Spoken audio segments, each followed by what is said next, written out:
ஞானம், புத்தி, அறிவு உங்களுக்கு வேண்டுமா? இன்றைக்கு ஆண்டவருடைய வார்த்தை சொல்லுது பாருங்க. கர்த்தர் ஞானத்தை தருகிறார், அவர் வாய் நின்று அறிவும் புத்தியும் வரும் அப்படின்னு சொல்லிட்டு ஆண்டவருடைய வார்த்தை சொல்லுதுங்க. பாருங்க, ஒரு மனிதன் சாதாரணமா இந்த உலகத்தில் வாழும்போது அவனுக்கு தேவையான அடிப்படை காரியம் தான் இந்த ஞானம், புத்தி, அறிவுங்க. சோ ஆண்டவர் இதை ஒரு மனிதனுக்கு தர விரும்புகிறாருங்க. நீங்க பழைய ஏற்பாட்டுல பார்க்கும்போது பெசலேயல் அப்படின்னு சொல்லிட்டு ஒரு தேவ மனிதன் அவர் இருந்தாருங்க. பாருங்க, அவருக்கு ஞானம், புத்தி, அறிவு இது மூன்றுமே அவருக்கு இந்த உலகத்தில் இருக்கிற உலக காரியத்துல அவருக்கு இந்த உலகத்தினால அவருக்கு கிடைக்கலங்க. அவருக்கு எப்படி திரும்ப கிடைச்சிச்சு?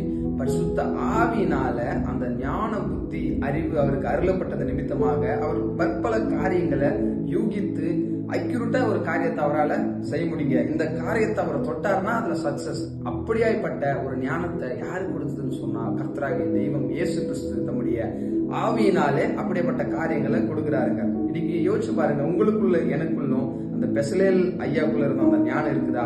சாலமோன் ஐயாக்குள்ள இருந்த அந்த ஞானம் இருக்குதா? நல்லா நம்ம யோசிச்சு பார்க்கணுங்க. பாருங்க, ஏன் தெரியுமா நான் அப்படி சொல்றேன்?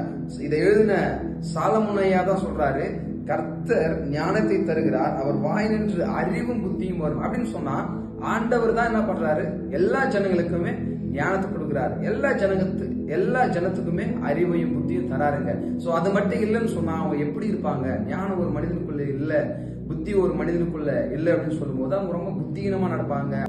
அவங்களுடைய வழி ரொம்ப தாறுமாறா இருக்கும், ரொம்ப தப்பு பண்ணுவாங்க. முட்டாள்னு கூட அவங்க என்ன பண்றாங்க? அவங்க பட்டம் பெற்றுவாங்க. அப்படியேப்பட்ட ஒரு வாழ்க்கை நம்ம வாழக்கூடாதுங்க. ஏன் தெரியுமா? ஆண்டவர் ஞானத்தையும் புத்தியும் அறிவையும் தர அவர் தயாரா இருக்கிறாருங்க. நம்ம ஒரே ஒரு காரியம் தான் பண்ணணும். என்ன பண்ணணும்?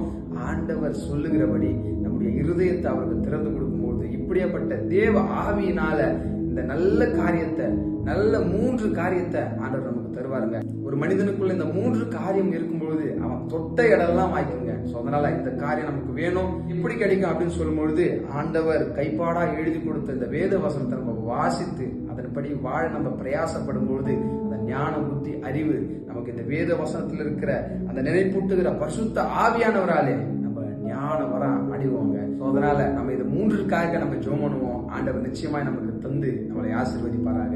ஆமென்.